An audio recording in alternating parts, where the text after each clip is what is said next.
Macherla EVM ఘటన EC వ్యవహార శైలిపై సజ్జల మాట్లాడుతున్నారు. లైవ్ ద్వారా చూద్దాం.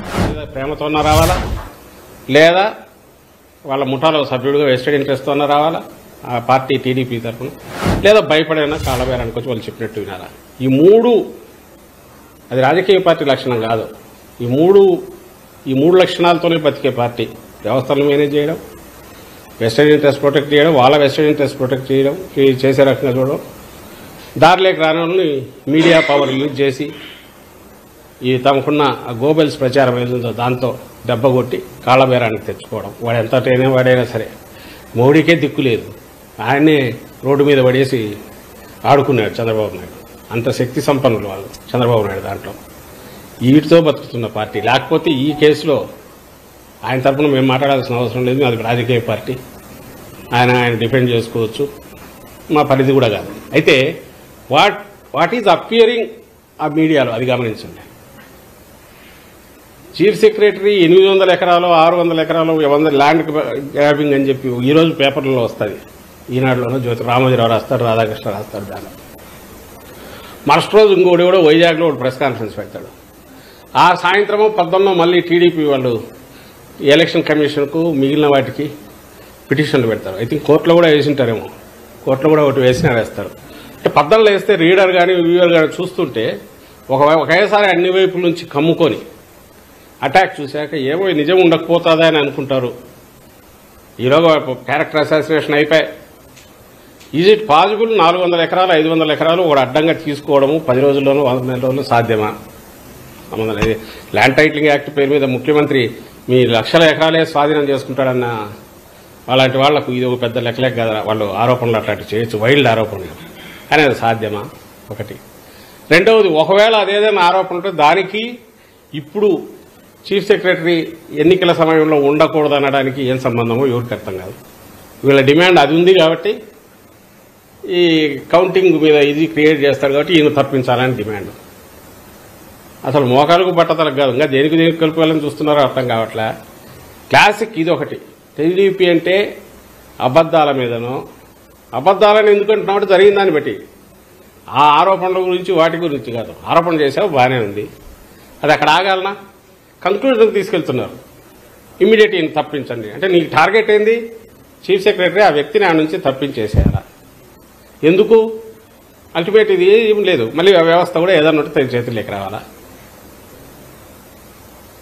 ఎన్నికల కమిషన్ నిష్పక్షపాతంగా ఉండి అది పనిచేస్తున్నప్పుడు, ఇక్కడ ఎవరున్నా కూడా చేయడానికి లిమిటెడ్ రోల్ కౌంటింగ్ వరకు ఏమీ లేనప్పుడు, నీకు ఏ పని లేనట్టు ఆఖరికి ఇప్పుడు దాని మీద కూడా పోయి అర్జెంటుగా ఒక వైల్డ్ ఆరోపణలు తీసుకొచ్చి పేసేసి ఆరోపణలతో ఆగకుండా ఒక కంక్లూజన్కి వచ్చి ఇమీడియట్ తప్పించండి అని కూడా చేసి ఇంకా అక్కడికి పోయి ఇన్ఫ్లుయెన్స్ కూడా చేసే ప్రయత్నం చేస్తారు. నేను దీన్ని ఎందుకు చెప్తున్నానంటే వీళ్ళ క్యారెక్టర్ ఎట్లాంటిది, ఎంత క్రూరమైన దుర్మార్గమైన నీచమైన, ఎక్కడికైనా ఏ లెవెల్ కన్నా పోతారు. ఎదుటివాడు టార్గెట్ పెట్టారంటే ఎట్ట కొడతారు అనడానికి ఇప్పుడు మాచర్ల ఇన్సిడెంట్ చూసినా, ఇక్కడ ఇప్పుడు సిఎస్ మీద చూసినా, ఈ కొద్ది కాలంలో, లేదా మీరు అన్నట్టు స్వీప్ చేస్తున్నాము వచ్చిన వాళ్ళకి వాళ్ళు ఊరేగినా అన్నిట్లో అదే కనపడుతుంది, ఆ లక్షణమే కనపడుతుంది. ఐ థింక్ ఈ వారం రోజుల తర్వాత రాష్ట్రానికి ఈ పీడ పూర్తిగా విరగడవుతుందని మేము ఆశిస్తాను.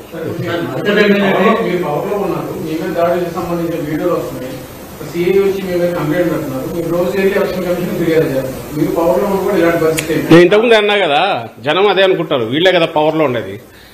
ఎప్పుడైతే ఎన్నికల కోడ్ వచ్చినప్పటి నుంచి పొలిటికల్ ఇది తగ్గుతుంది, ఇంటర్వెన్షన్. ఎక్స్ట్రాడినరీ దీంట్లో ఇది ఒక న్యాచురల్ కెలామిటీస్ అప్పుడు ముఖ్యమంత్రి గారు ఏదైనా డైరెక్షన్స్ వేస్తే వచ్చాము. కానీ for all practical purposes entire administration main ఇదంతా కూడా చీఫ్ సెక్రటరీ ఆధ్వర్యంలోనూ అడ్మినిస్ట్రేషన్ నార్మల్ రొటీన్ నడుస్తుంది.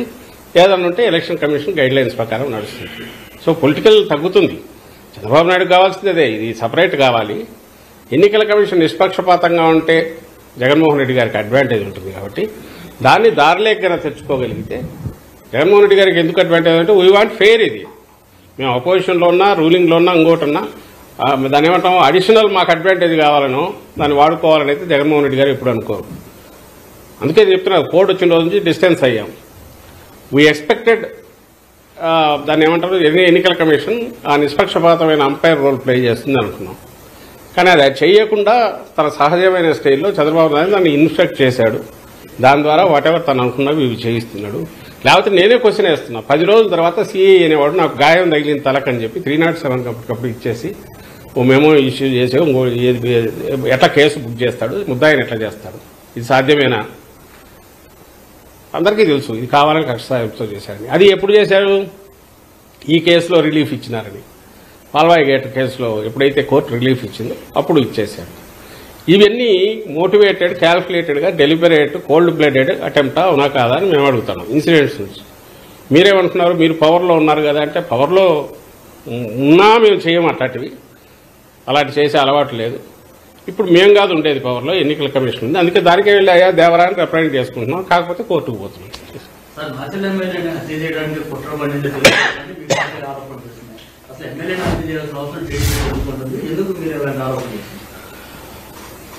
ఇప్పుడు దేని నుంచి అయినా మేము ముందు నుంచి ఏది ఇలాంటివి మేము అలిగేషన్స్ చేయట్లా, లేదంటే ఎందుకు ఇట్లా జరిగింది అని అనట్లా. జరిగిన వరుసగా జరుగుతున్న ఇన్సిడెంట్స్ని బట్టి చూసి మాకు అనుమానం వస్తుంది, మేము అంటున్నాం. ఇప్పుడు ఎందుకు ఆయన అర్జెంటుగా ఆయన వచ్చిన వాళ్ళు ఏమవుతుంది నష్టం? ఒక క్యాండిడేట్ అభ్యర్థి, అవతల అభ్యర్థి ఎవరైతే నిజంగా హత్యలతోనే తప్ప వేరే రకంగా పేరు లేని అవతల అభ్యర్థి, టీడీపీ అభ్యర్థి అతనుంటే, అతనికి ఏదైనా నోటోరిటీ అంటే ఏదైనా ఉందంటే హత్యల వల్ల ఉంది. 6 హత్యలో 7 హత్యలో ఏదో జరిగితే అడ్డంగా బస్సు ఆపి కోర్టుకు పోతున్న అన్యాయంగా చంపిన కేసు ఏదో ఉంది. అంతకుముందు ఎవరో తండ్రి కొడుకులు కూడా పొలాల్లో ఉంటే వాళ్ళని చంపారనేది, ఇట్లాంటి కేసులు ఉన్నాయి. అలాంటి వాడిని తీసుకొచ్చిన చంద్రబాబు ఎందుకు తెచ్చింటాడు? ఒకటి, అతని మీద అతనికి ఫ్రీ హ్యాండ్ ఇచ్చే రకంగా ఇతన్ని పక్కకు తప్పించినప్పుడు, ఎవడైతే పార్టీ తరఫున మా పార్టీ తరఫున తప్పించాలనుకున్నప్పుడు ఖచ్చితంగా అతనికి తెలిసిన విద్య అదే కాబట్టి. రెండోది, మా తరఫున నిలబడిన పిన్నెల రామకృష్ణుడు అక్కడ నుంచి తప్పుకుంటే వాళ్ళకి ఫీల్డ్ ఓపెన్ అయిపోయి పూర్తి అవుతుంది కాబట్టి ఇవన్నీ చేస్తున్నారని అనుకోవాలి. బ్రహ్మారెడ్డికి ఆ విద్యనే తెలుసు కాబట్టి. ఇది ఎందుకు అనుకుంటున్నామంటే, అతన్ని ఎట్టి పరిస్థితుల్లోనూ ఇక్కడికి వస్తేనా ఇది చేయాలి, లేకుంటే రాకుండా పట్టుకునన్నా దూరంగా అన్నా పెట్టాలి ఎన్నికల ప్రాసెస్కు. అప్పుడు వాళ్ళు అనుకున్నట్టు నడుస్తుంది కదా. మీరే అంటున్నారు ఏదో అటాక్లు జరిగితే బయటకు పోయిన వాళ్ళు కూడా రాలేదని. ఈ సిచ్యువేషన్ ఒక 5 రోజులు జరిగితే కౌంటింగ్ మీద కంట్రోల్ పూర్తి వస్తుంది. ఈ ప్రాసెస్లో ఎక్కడైనా ఇతను వస్తే అతన్ని కూడా చేసే సిచ్యువేషన్, అది కూడా మా మధ్య జరిగిన వాటిలోని మా మీదైనా వేయగలిగిన సమర్థులు వాళ్ళు. అలిగేషన్స్ కూడా ఒకవేళ మా వారికి ఏదైనా జరిగినా కూడా జరిగిన ఇన్సిడెంట్స్ నుంచి మేము డెడ్యూస్ చేస్తున్నాం తప్ప ఏదో ఊహాజనితమైన వీటితో జరగట్లా. జరుగుతున్న ఇన్సిడెంట్స్ వాటి తీరు చూస్తే ఇది అనిపించట్లేదా అని ప్రజలను కూడా అడుగుతున్నాం, ప్రజలను ఆలోచించమంటున్నాం. ఇంత కక్ష సాధింపుతో ఇంత ఇదిగా ఒక వ్యక్తిని అసలు ఇక్కడికి రానికుండా ఆపడము, లేదా వచ్చిన తర్వాత ఏదో రకంగా పట్టుకోవాలని 10 నిఘా బృందాలను పంపించి ఎక్కడెక్కడ ఏదో మర్డర్ కేసు కదా ఉన్నట్టు పంపడము, ఇవన్నీ దేన్ని సూచిస్తాయి? టెర్రరైజ్ చేసేదాన్ని దేన్ని సూచిస్తాయి అంటే, ఫెయిర్గా కౌంటింగ్ జరగడం వీళ్ళకి ఇష్టం లేదు. వీళ్ళ మర్డర్ రాజకీయాలను వ్యతిరేకించే వాడు ఒకడు ఉంటే వాళ్ళకి అడ్డం. సో అది ఎన్నికల పోలింగ్ ముందు చూపారు, పోలింగ్ రోజు చూపారు, ఇప్పుడు కూడా చూపుతున్నారు.